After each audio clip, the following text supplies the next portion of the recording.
Whether you are joining us in the Zoom room or via Facebook, welcome. Thank you so much for joining us. This is our first workshop of our 2021 Oklahoma City Minority Enterprise Development Week, and we are so excited to be joined by David Meadows with Cushman & Wakefield Commercial Oklahoma. My name is Mariana Adams, and I'm privileged to serve as the Executive Director of Progress OKC, a local community development corporation here to serve communities through housing development, business support, and capacity enhancement activities, including placemaking and so many other things through very unique partnerships in the city. We are so proud to serve not only the city, but Oklahoma County, its residents, and again, its aspiring entrepreneurs and current small business owners. So again, thank you for joining us. I am so excited to be joined again by David Meadows, who is not only a awesome resource in the community, but is also part of our Oklahoma City Med Week Planning Committee. So welcome, David. How are you? I am living the dream. Thank you for asking. How are you today? I'm doing well. I'm doing well. Well, I'm going to pass it over to you so you can get started. Everyone is here to learn from you around commercial real estate decision making as an entrepreneur and business owner. Take it away. Well, before you do that, for the Yes. folks who aren't super familiar with MedWeek, can you just give us a quick breakdown as to what that is and kind of how we're using this workshop to celebrate MedWeek in Oklahoma City? Absolutely. Thank you for reminding me that. So Yeah. Oklahoma City Minority Enterprise Development Week is a collaborative initiative focused on highlighting, celebrating, and strengthening our minority enterprise ecosystem in Oklahoma City. So whether you are a Black-owned, Latino-owned, Asian-owned, Native, Indigenous-owned, women-owned, whatever sort of marginalized group that you identify as a minority individual, this week is full of jam-packed activities for you. We celebrate this week every year. It's an annual event that's hosted the second week of October, and it features educational workshops like we're having today, as well as networking opportunities like we're having this evening. So I encourage you all to tune in, stay plugged in, follow us on social media at OKCMED 2021, as well as register for future events this week by visiting okcmed.biz, B-I-Z. Stay tuned for more. And David, did I cover everything? I think you did a Okay. fantastic job. So thank you for the really kind introduction, and thank you everybody who's tuned in to this live stream of this webinar for just joining us today. We really appreciate it. Like Mariana said, my name is David Meadows. I work with Cushman & Wakefield Commercial Oklahoma. We are a full service real estate brokerage company, which I'll get into a little bit later on. But yes, welcome to Commercial with Cushman. Commercial with Cushman is going to be a monthly webinar series dedicated to educating and empowering small business owners on essentially all things commercial real estate. A couple housekeeping items, if they're applicable to today's session. The session is being recorded, so you are viewing it live, but we will be publishing this on various different platforms for people to come back and revisit. So I highly encourage you all to share this if you feel like you were able to get some valuable content and information out of it.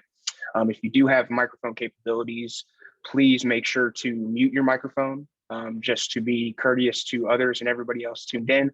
I want to give a special thanks to both Cushman & Wakefield, the organization that I work with, as well as Progress OKC for even giving me this opportunity to have a platform in which I can bring content to you and information to you that I think will be valuable in your entrepreneurship journey.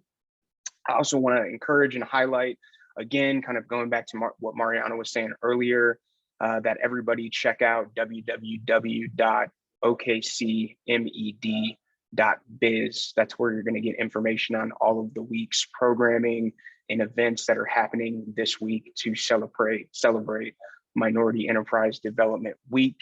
And then last but not least, I encourage and ask everybody to go support their local minority businesses this week and just really show them that we have a community that's behind them, that wants to lift them up, that wants to support them, and wants to see them win. So that being said, I want to kind of dive into some fun facts. I really want to kind of point out some things that I was really encouraged by doing some research this week in terms of minority businesses and kind of their importance in the overarching ecosystem of the United States economic system. So number one, minority businesses employ 8.7 million people and account for over $280 billion in annual payroll. So I just want to, again, emphasize the importance of minority businesses, and not just the fact that they're businesses that are looking to provide goods and services to a community, but we're talking about people, we're talking about families, and our minority business community supports a lot of people and it supports a lot of families. So I really want to lift that up. Minority-owned businesses bring in over $1.3 trillion in annual receipts. So I just want to highlight and elevate the amount of spending power that we have within the minority business community. Some other fun facts: 18% of young, meaning under the age of 35, Indigenous Americans are business owners, which is 4% higher than the national average, which I think is awesome. 36.1% of all Black-owned businesses are owned by women, higher than any other racial group in this category. And then the number of Hispanic-owned businesses has increased 3% since 2017. So I think those are all really encouraging statistics that I think will continue to grow and flourish as the years progress. I understand and I'm sensitive to everybody's time. You guys got places to be and people to see. So I'm going to try to make this quick. And I want to kind of outline who I think this webinar is really going to benefit. And I think if you're a person that's starting a business, first generation entrepreneurs, you have friends and families who are looking to start a business, or even businesses that are looking to bounce back from the pandemic, I think you could get a lot out of this webinar. So I want to set the stage by quoting two of my favorite people. The first one is going to be the old head from my neighborhood back in the day. For those people who aren't from the urban communities, old head is typically just an elderly individual that typically likes to share a lot of insight, wisdom, and life experience. More often than not, you didn't ask for it, they just want to give it to you. So the advice that I used to always get from the old head on my block was, hey, little man, let me holler at you. At the end of the day, the name of the game is to keep the money in your pockets. And then the second quote that I want to use to set the stage and theme for today's webinar is by the famous philosopher and prophet, Mr. Sean Carter, Jay-Z. I'm not a businessman, I'm a businessman. So let's get into it. I'd like to spend the next 30 minutes diving into everything commercial real estate. But the reality is, before we get into buildings and talking about buildings, we need to discuss the foundation first. And what I mean by that is real estate decision-making, it really shouldn't be, and most likely will never be, the first step in building your entrepreneurial empire, right? I was always told growing up that finishing the race well really starts by taking the first step well. So by the end of this webinar, I want to be able to walk away with a couple things. One of those things is answering the two most important questions I think you'll ever have to make in commercial real estate. And then more importantly, I really hope that we can leave this webinar with you all feeling equipped with more information today than you did yesterday to start your entrepreneurial race well. So you're probably wondering, David, who are you? What do you do? And why do I need to be listening to you, right? So does everybody know what a commercial broker is? Or is it safe to assume that most everybody here is kind of like my family at the family reunion that thinks I work in television now? That's a common thing that I get. Well, let's start off by talking a little bit more about Cushman & Wakefield Commercial Oklahoma.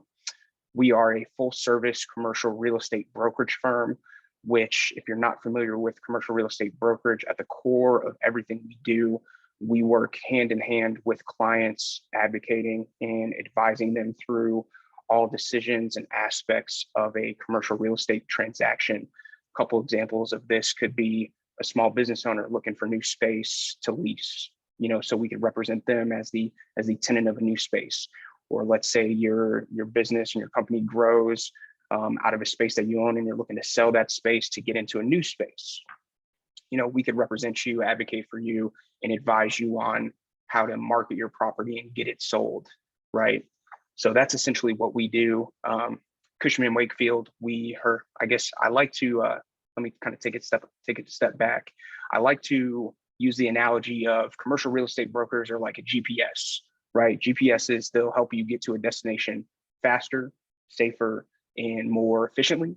Whereas commercial real estate brokers, we help clients make commercial real estate decisions faster, safer, more efficiently for their business.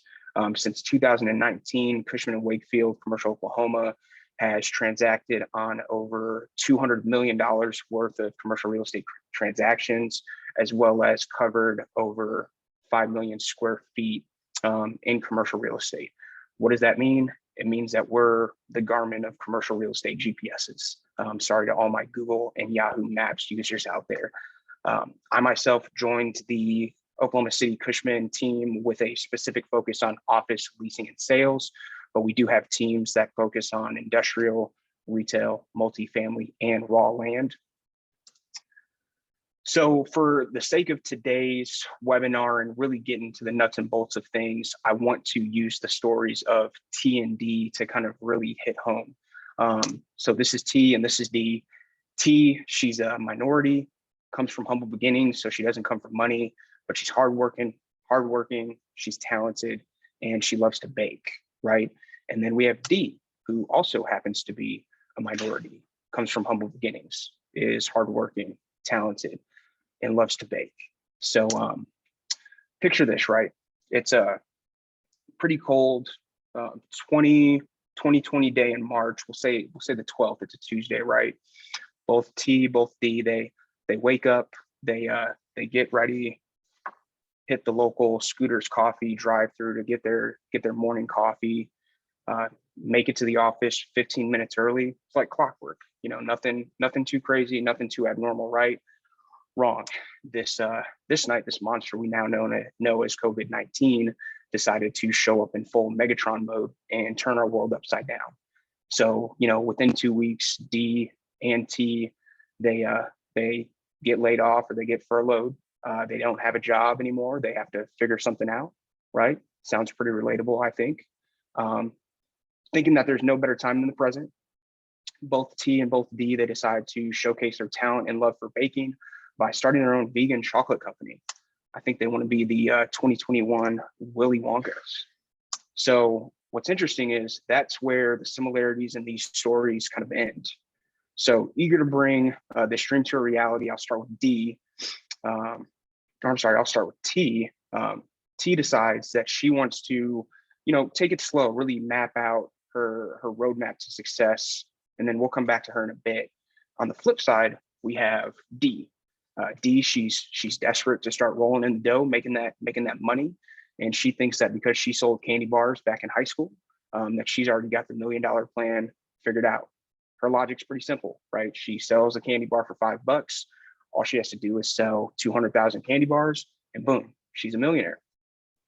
To take a step even further, D decides that the easiest way to sell these 200,000 chocolate bars is by renting prime space in downtown Oklahoma City.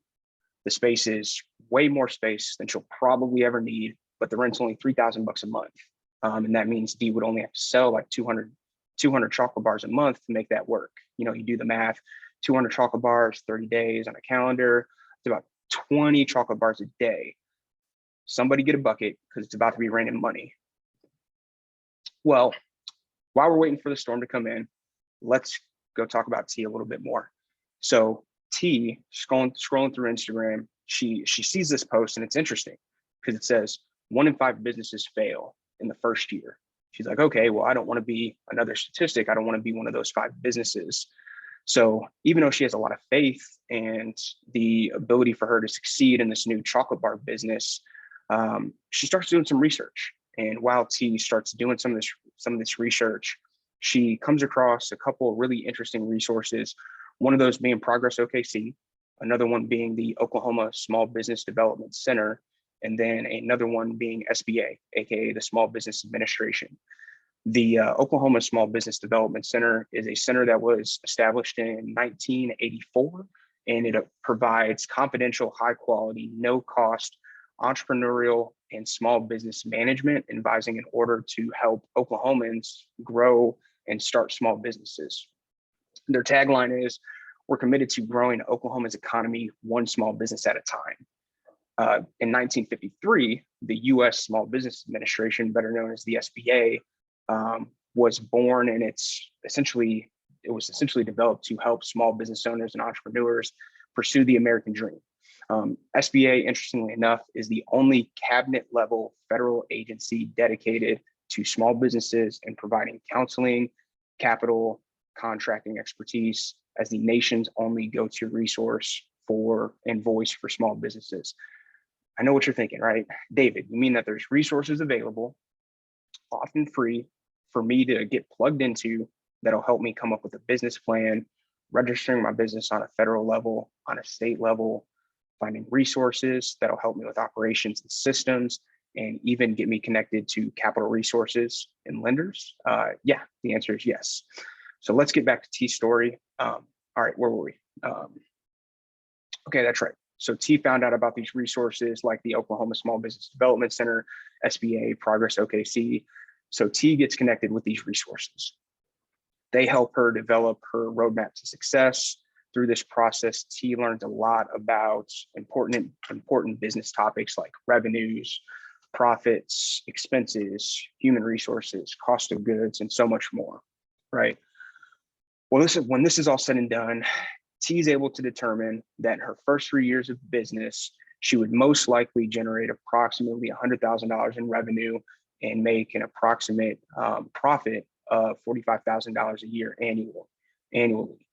Wanting to minimize those expenses for the first couple of years, T decides that it's best that she just invests in a nice website, cook, package, ship, and fulfill all of her orders from home. So kind of, I guess, getting back to Dee's story, she didn't do that. She just, thought she had it figured out, got the space, it all made sense. It was going to be $1 million plan. Well, where are they now? Hi, this is T. Her name is Tabitha Carr. She is the owner and founder of Good Girl Chocolate Company, which is an Oklahoma City-based chocolate company. It's vegan, guilt-free, inexpensive. It's been featured on Good Morning America, California Living. It's been championed by Yolanda Adams, by Beyonce, and so many other people. Now, I will be honest and say that the story that I told about Dr. Tabitha, I played with it a little bit, but she's a real business. She's a real entrepreneur, and her business is doing great. And she actually has a brick and mortar location in the Penn Square Mall if you want to go check it out. So essentially, what's the moral of the story here? The moral of the story is that business, especially successful business, it takes time. It comes with a lot of upside, but it comes with just as much, if not even more risk. So take your time, trust the process, be patient. Long-lasting success comes from not skipping steps. Long-lasting success will come from those who follow the process, take their time, and do things the right way. Number two, there's readily available resources for you all to get plugged into on this entrepreneurship journey. And then most importantly, kind of tying everything back into commercial real estate. Two questions that I mentioned, the two most important questions that I think somebody will have to answer in their journey of entrepreneurship when it comes to real estate. Number one, when is my business ready to start even thinking about real estate and real estate decisions, real estate expenses? And then number two, how much can I afford when I am ready to start making those decisions? So I'll touch on the first one. really, when is your business going to be ready to start discussing real estate decisions? I think every business is unique, but a couple things that I would encourage you to think about before committing to some type of real estate space is the space essential for your business to run and operate right now? Is having an office, having a storefront, is having a warehouse space, is that essential right now? I would assume that the answer in most cases is going to be that it can wait. You can wait before you need to commit to owning or leasing a space. Don't get me wrong, having space for your business can be a great benefit in terms of being able to scale, tax write-offs, and all of those other things. But at the end of the day, you can wait. And then getting to the second question, how much can I afford in real estate when I'm ready to commit to a space? Again, the answer is going to be kind of case by case and a little bit different for each business, but a good rule of thumb is 5 to 15% of your annual revenue can or should go towards your real estate expenses. A couple resources that I want to encourage everybody to get plugged into if they have any questions in regards to their commercial real estate decisions or just business in general. You can always reach out to me or reach out to my organization, Cushman Wakefield Commercial Oklahoma, at www.commercialoklahoma.com. And then other resources that I would encourage you all to get plugged in with would be Progress OKC, the Oklahoma Small Business Development Center, and then the Small Business Administration. So this is my contact info. If you all want to reach out to me with any questions, I'm more than happy and readily available to assist you in any way that I possibly can, because at the end of the day, especially with this week, Minority Enterprise Development Week, I want to see you all win. I want to see you all flourish. And I think it's possible because it takes a village. So I just want to thank you for your time. I am significantly shorter than I thought it was going to be, but that's not a bad thing. And I will hand it back off to Mariana. Thank you, David, so much for that incredible presentation. If you don't mind, since we do have some time left, can I ask you some questions and then see if we have any questions from the audience? Yes, because I do much better flying from the seat of my pants than I do putting together PowerPoints and presentations. So please do. So when considering commercial real estate, specifically in the Oklahoma City market, some quadrants of the city have a higher price point than others. How should people approach doing their research on how much they should be paying per square foot? Yeah, that's a great question. My first answer would be get connected with a broker, because at the end of the day, especially when it comes to tenants and buyers, oftentimes our services are free of charge to you. Our fees and our commissions are made via the seller and or the landlord, right?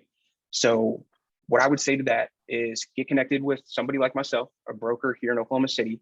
If you feel like you can do it on your own and you have the time and the resources to figure that out, there is a website called loopnet.com, which is essentially a apartments.com for commercial real estate. And what I would recommend doing is going on LoopNet, doing a search within a certain geographic location. It'll show you the price per square foot.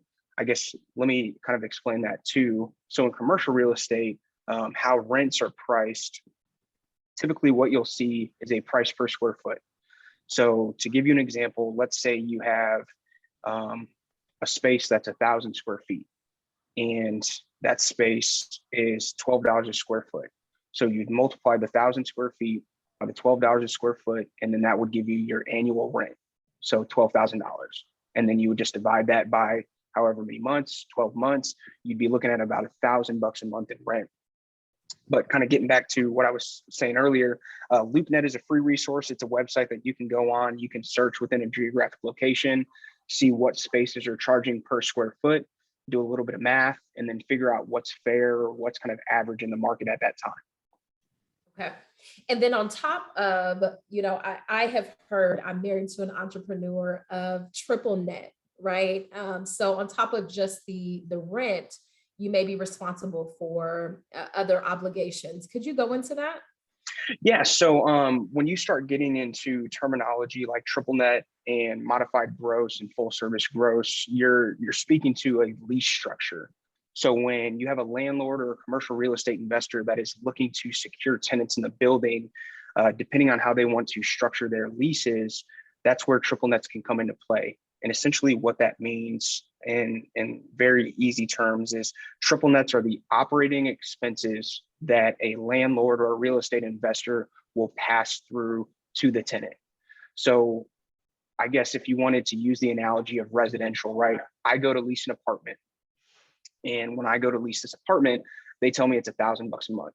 Well, that's what I'm going to pay for the 1 or 2, however many years my lease is.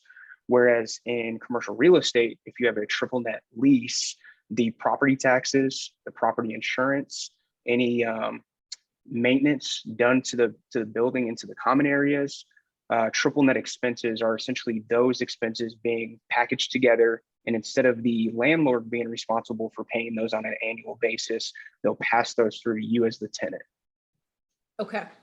And Jordan, I see your hand is up. I have one last question, and then we have a couple of questions in the chat, but I'll throw it over to Jordan first. You talked about being able to leverage brokers and agents because you all can negotiate on a tenant's behalf.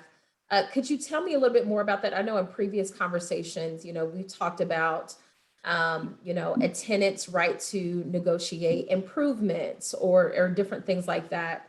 So can you just talk about, what service you provide to a potential tenant when it comes to negotiating their lease? Yeah, I think to kind of speak to that, the best way to think about it would be, let's use the example of a professional basketball player, right? So a professional basketball player, they get paid to perform at a very high level within the game of basketball.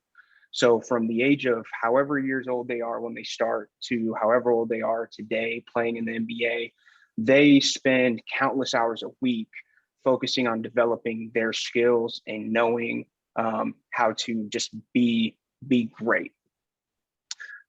But in addition to just practicing skills and developing a shot and developing handles and learning how to rebound and things like that, you have to take care of things like nutrition and training and all of these other things in which they typically lean into experts and professionals to kind of help them out in that way. And I look at commercial real estate brokers as the same. Like you as a business owner, we want you to be able to focus on operations and we want you to be able to focus on your business. You don't have the time, you don't have the energy to be trying to figure out, well, what are market rates? Or if I need to do some build out in my space, well, how much is that going to cost? And is that a cost that I'm going to pay? Is that a cost that the landlord's going to be responsible for? Is that a cost that we could share as a landlord and the tenant? How do I know that my landlord is, if I'm on a triple net lease, how do I know that my landlord is providing me with accurate estimates of what those triple net costs are going to be on an annual basis? So that's where we come into play. We really act as counsel in terms of just making sure that all the ducks are in a row, all the T's are crossed, all the I's are dotted to make sure that you're being set up for success and that you don't end up like D that just makes this decision that in theory, it pencils out on a napkin, but once you really start diving into it, it doesn't really make sense. That's very helpful. And it looks like you already answered Jordan's question. So I'm going to, we included the loopnet.com in the chat as a resource. Thank you so much for sharing that. Masood's question is, what are the best resources for finding good long-term tenants in a commercial building? So from the owner's perspective. Yeah, again, I think working with brokers, because us as brokers, we spend our day-to-days interacting with different business owners and to a certain degree vetting them to make sure that we feel as though they're qualified to be able to fulfill lease obligations within a building. So I think my first and what I would encourage you to do is just get connected with a broker and develop relationships with brokers that can bring really good tenants to you. If you don't get connected with a broker, it's really just a timing thing. Really making sure that when a tenant comes to you to lease space, that you're doing your due diligence. What does this tenant's financial situation look like? Are you looking at their personal tax returns? Are you looking at their business tax returns? Do they have reserves right now to cover, 6 to 12 months of operating costs? So I think a lot of that responsibility does fall on the landlord of not being desperate to bring in a tenant just to get some cash flowing. Like, really take the time to do your due diligence, make sure that they're a good fit, and make sure that they're a good fit for your building too. And that's great information even for a business. So being prepared with that information as you are, applying for different commercial spaces. Bruce has a great question. Is 20% down typical for the purchase of a commercial space? Yeah, I would say that 20% down is something that you would see often. Every lender has different lending requirements in terms of how they underwrite commercial properties, residential, really any real estate property. But 20% down is I don't want to say standard, but you do see that fairly common. But it also depends on, are you a real estate investor or are you a business owner that's looking for a property to buy that you would use for your own operations? Because once you start getting into owner user real estate opportunities, then financing structures and things like that, those could adjust different, or they could look a little bit different, I should say. And I'm glad that you discussed the financing piece. As a broker, are you all a resource for helping? I know you had mentioned the SBA in particular, but a resource for finding financing, or are there any resources to help businesses navigate securing financing? I know for Progress OKC, we have a affordable capital product that's available to small businesses, but even outside of our sort of realm, are there other resources, or are you all the resource that can connect businesses to financing options? Yeah, we can be. As a broker, we're never going to be a straight capital resource, or I don't want to say never, but rarely would you ever see a broker as a straight capital resource in terms of us being the ones lending capital and money to a small business owner for space to lease or whatever the case may be. But that being said, we interact with lenders on a daily basis because we're consistently working on new deals and trying to figure out who's given the best terms and who has the ability to provide capital resources to some of the clients that we work with. So that being said, we're more than happy to make introductions to lenders or other resources that we're familiar with and readily available for small business owners. Incredible. Chris has a great question. Is there a standard checklist that business owners should seek in order to be approved for a commercial lease? Yeah, there's no one size fits all checklist, because every landlord's going to be a little bit different in terms of what they require out of a tenant. But I would say that if you could come to the table with personal financial statements, both tax returns and current bank statements, any business tax returns, any business bank statements, a business plan that really outlines not just the concept of your business or the idea, but outlines the numbers, the financials, right? It's like, okay, this is my projected revenue. These are my cost of goods. This is the amount of money that I'm going to spend on human resources like employees, this, that, and the third. If you have a comprehensive business plan to give the landlord better perspective of you as a tenant, I think that's super helpful. So I think those three things are a really good starting point. And then if you work with somebody like myself, we can always, modify, edit, and adjust accordingly for the space that you're interested in. Very helpful.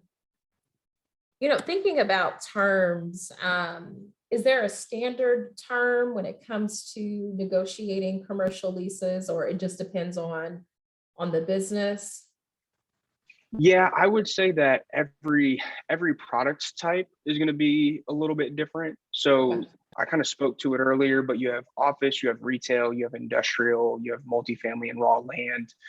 So to give an example, the office product that I work in, so skyscrapers, garden style office buildings, a lot of landlords, especially in today's market, are wanting to see lease terms anywhere from 5 to 10 years, right? Wow. Whereas with a retail landlord, they might be more comfortable with a shorter term lease because space is easier to retail space, second generation, third generation. All that means is that, you know, how many businesses have occupied that space previously. Retail space can sometimes be easier to do a new build out or just throw some new paint, some new lights in. So it's all, to answer your question, there's not a standard term Okay. for any one lease or landlord or anything like that. Okay. Very helpful. Do we have any other questions from our audience or our viewers? This has been really informative for me. My husband and I recently did a build out on some property, and I know just speaking with you, I thought, man, you would have been an incredible resource throughout that process. So I encourage everyone, again, you don't have to do this on your own. There are a lot of considerations, as David has highlighted, when it even comes to, should I be considering commercial space at this time? And if so, using the resources that exist in our ecosystem, leveraging folks like David and his company so that you can be in the best position possible to really thrive and scale your business. So I don't see any other questions. Let me check Facebook. David, do you have any concluding thoughts that you would want to share with the group? Yeah, I just want to share with the group again, just thank you for everybody's time. This will be a monthly webinar series in which we'll be, taking one Friday a month to dive deeper into some of these certain topics. So for example, you mentioned like triple nets, we'll spend an entire hour really diving deep into different lease structures, the financial implications that those different lease structures can have on a small business, and how to successfully navigate through situations like that. So I would encourage everybody to stay tapped in. We're going to have future webinars that are going to continue to build upon this foundation that we hopefully set today for everybody. And I'm excited, and I'm looking forward to seeing everybody that's plugged in now, just where your business grows and where it goes. Awesome. Do you mind putting your contact information back up for everyone, just in case, so they can stay tuned and connected?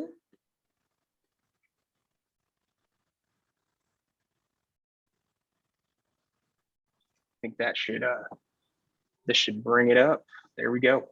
Wonderful. Well, David, thank you so much. And a huge thank you to Cushman and Wakefield Commercial Oklahoma for their support, and again, lending time and expertise on this subject matter. I look forward to tuning into your monthly webinars, and I know everyone else, so we can take even deeper dive into commercial real estate, because there is a renaissance that's happening in Oklahoma City. Things are very fluid and ever evolving. So it's great to be plugged in with organizations like yourself.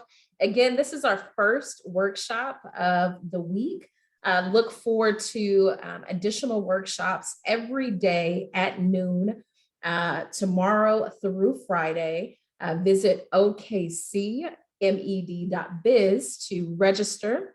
Again, if you liked what you heard today, this is on Oklahoma City Minority Enterprise Development Week's Facebook. Right now, we're live. So share, comment, like, tag people. And again, make sure that you are leveraging readily available resources in our market. David, again, thank you so much. I hope to see many of you tonight. We are having some networking events throughout the week as well. Tonight, in partnership with the Oklahoma City Innovation District, as well as the Asian Cultural District, will be in Automobile Alley. So join us there and stay tuned and connected throughout the week. Everyone have a great week. Thank you, David. Thank you.